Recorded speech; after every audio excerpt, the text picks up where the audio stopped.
Assalamualaikum warahmatullahi wabarakatuh. Alhamdulillahirrabbilalamin. Bersyukur atas kehadirat Allah yang telah memberikan nikmat sehat terhadap saya. Ya, mudah-mudahan juga buat Bapak Ibu semua yang menyaksikan video saya kali ini, mudah-mudahan selalu dalam lindungan Allah Subhanahu wa taala. Amin amin ya rabbal alamin. Saat ini saya mencoba untuk menyampaikan berkaitan dengan fokus. Ada 7 fokus yang akan mengubah hidup. Ini adalah video saya yang kedua. Yang sebelumnya itu saya menyampaikan berkaitan tentang bagaimana kita memahami peta kendali. Seberapa penting sih fokus itu terhadap diri kita bisa berubah atau tidak? Baik, kita coba bahas lebih lanjut Bapak Ibu ya. Menata fokus itu penting Bapak Ibu ya. Yang sering kali membuat kita itu menderita, yang sering kali membuat kita itu capek ya. Kenapa? Karena itu kita salah fokus. Yang pertama, yang kedua, kita gagal fokus. Ya. Jadi itu dua ya. Begitu fokus kita sudah tepat, maka itu akan berdampak pada kekuatan pengaruh dalam diri kita. 7 fokus yang akan mengubah hidup. Fokus yang pertama adalah fokus ke dalam. Fokus ke dalam. Ingat Bapak Ibu ya, satu-satunya jalan keluar itu ada di dalam. Apapun judul dari masalah tersebut ya, apapun judul masalahnya ya, kalaupun kita mau cari jalan keluar, kita mulai dulu dari dalam ya.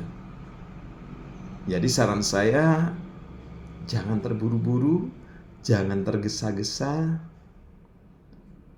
untuk mencari jalan keluar terhadap apa? Terhadap masalah hidup yang kita hadapi saat ini ya. Sampai kita lupa mencari jalan ke dalam.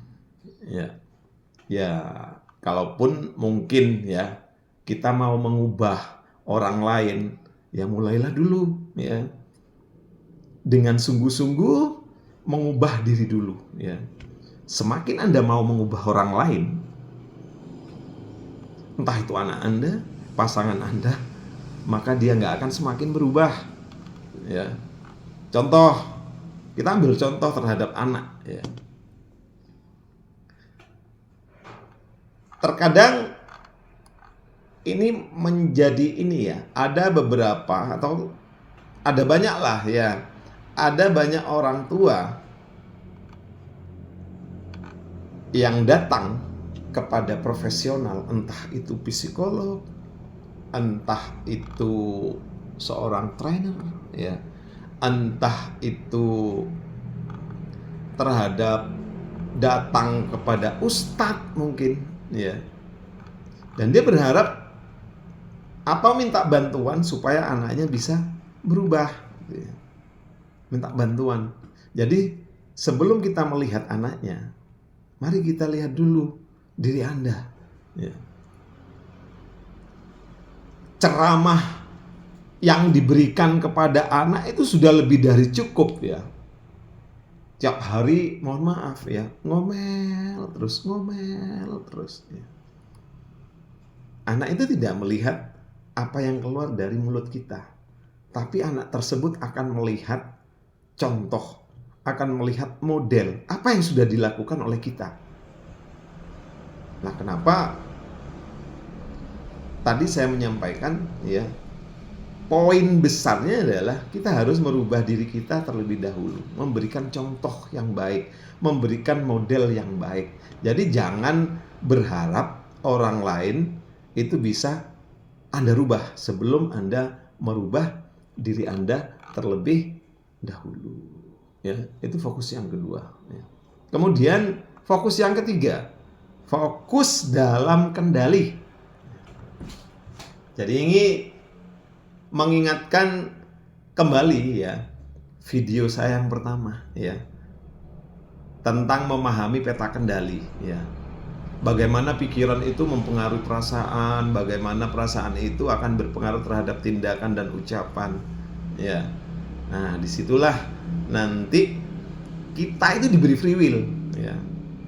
Bagaimana kita untuk memilih pikiran yang tepat, ya. Jadi hal-hal yang bisa diubah, ubahlah dengan sepenuh hati. Untuk yang tidak bisa kita ubah, terimalah dengan sepenuh hati. Selain dari dua hal tersebut adalah sebab penyakit jiwa. Ya. Kemudian yang keempat, fokus di sini kini. Ya. Setiap momen itu hanya terjadi sekali seumur hidup. Ya. Jadi nikmati momen itu, jangan suka nunggu. Ya.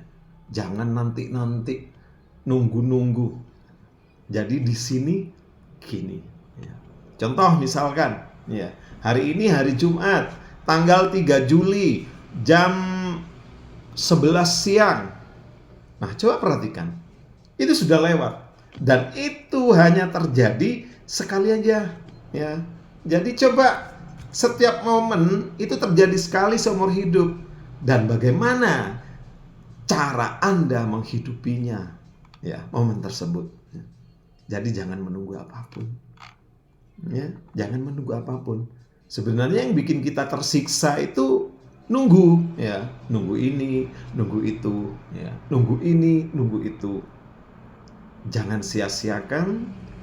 Kalau ada niat baik, jangan Anda tunda. Ya. Yang lalu sudah menjadi memori.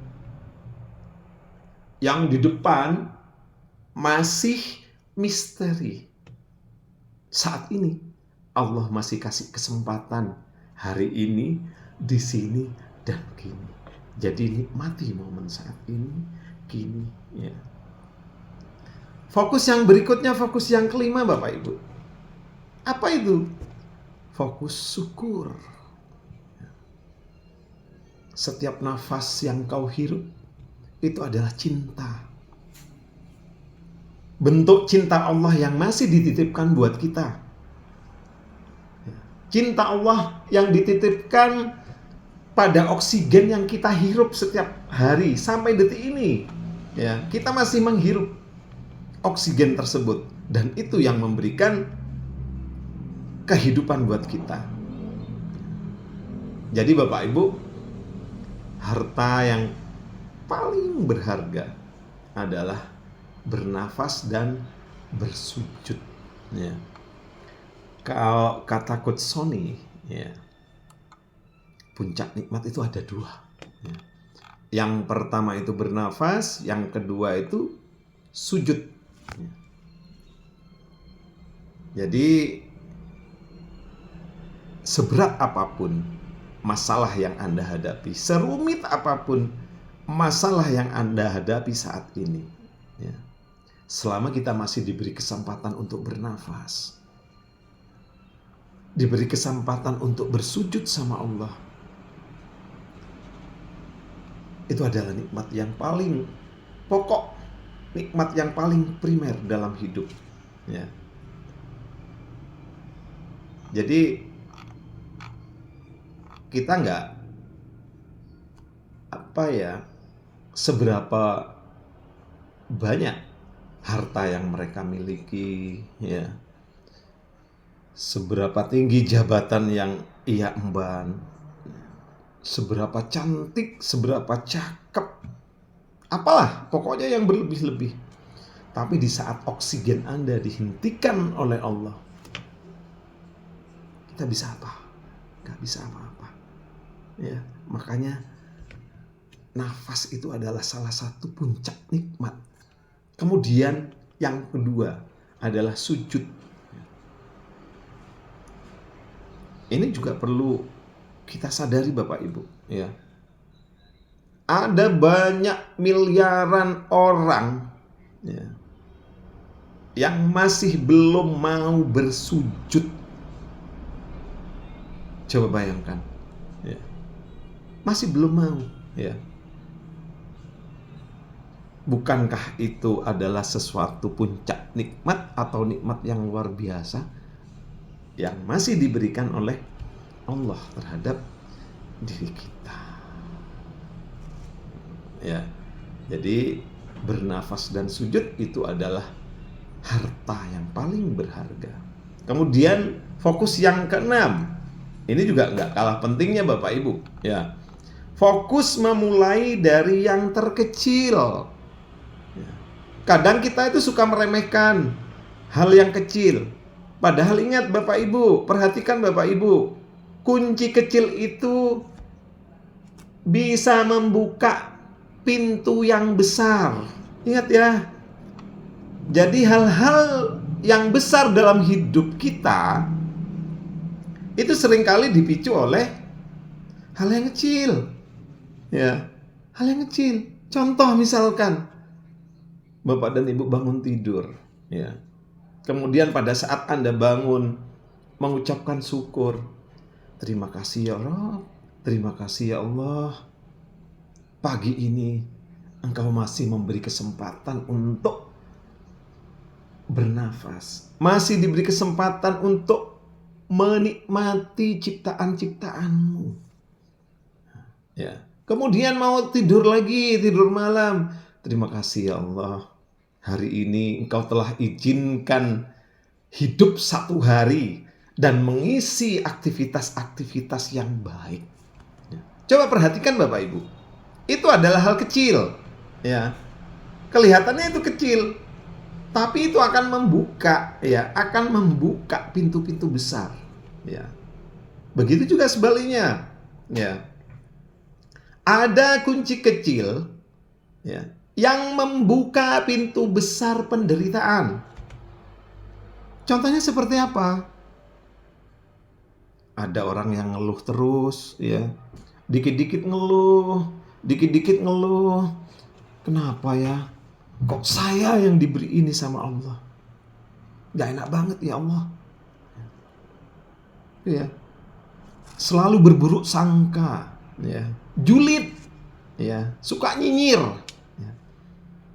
Itu kayaknya kecil loh, ya. Itu kelihatannya kecil. Tapi itu yang akan membuka pintu besar penderitaan kita. Ya. Kemudian ada pertanyaan, apakah kita berpikir yang besar tidak boleh Pak Anto? Boleh dong.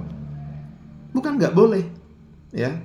Tapi tetap saja stepping stone-nya atau batu pijakannya itu dimulai dari hal yang kecil. Ya. Makanya jangan selalu meremehkan hal-hal yang kecil. Ya. Kemudian fokus yang ketujuh. Ini yang fokus yang terakhir Bapak Ibu, fokus terhadap pikiran, ya. Fokus pikiran. Fokus pikiran ini juga sebenarnya menguatkan fokus yang pertama tadi, ya, fokus ke dalam, ya. Ini mudah sebenarnya, gampang kita melihat, ya. Biasanya, ya, kalau hidup kita berantakan, ini menandakan pikirannya juga berantakan, ya. Begitu juga sebaliknya, ya. Kalau hidupnya tenang, maka pikirannya juga akan ikut tenang. Jadi bagaimana kita berpikir berpengaruh pada perasaan kita, berpengaruh pada perilaku kita, berpengaruh pada nasib kita, ya. Jadi hati-hati dengan pikiran Anda, ya. Pikiran Anda itu bisa menciptakan surga atau neraka dalam kehidupan Anda sehari-hari. Ya. Itu bisa loh ya. Makanya hati-hati. Ya. Hati-hati dengan pikiran Anda. Ya. Kejadian yang sama itu bisa juga dipersepsikan menjadi surga, bisa juga dipersepsikan menjadi neraka. Tergantung bagaimana pikiran Anda. Anda milih pikiran yang mana? Ya. Kalau kata pakar itu mengatakan bahwasanya bahagia itu tidak tergantung bagaimana Anda. Bahagia atau tidak tergantung bagaimana Anda memainkan pikiran tersebut. Itu kalau kata pakar, ya. Bagaimana, ya, bahagia atau tidak tergantung bagaimana Anda memainkan pikiran tersebut, ya. Otot yang paling kuat itu sebenarnya pikiran, Bapak Ibu, ya. Anda juga perlu memunculkan, ya, melatih, ya, memunculkan pertanyaan atau menanyakan pada dirinya, ya. Tanya pada dirinya, ya, bagaimana pikiran saya ini, ya.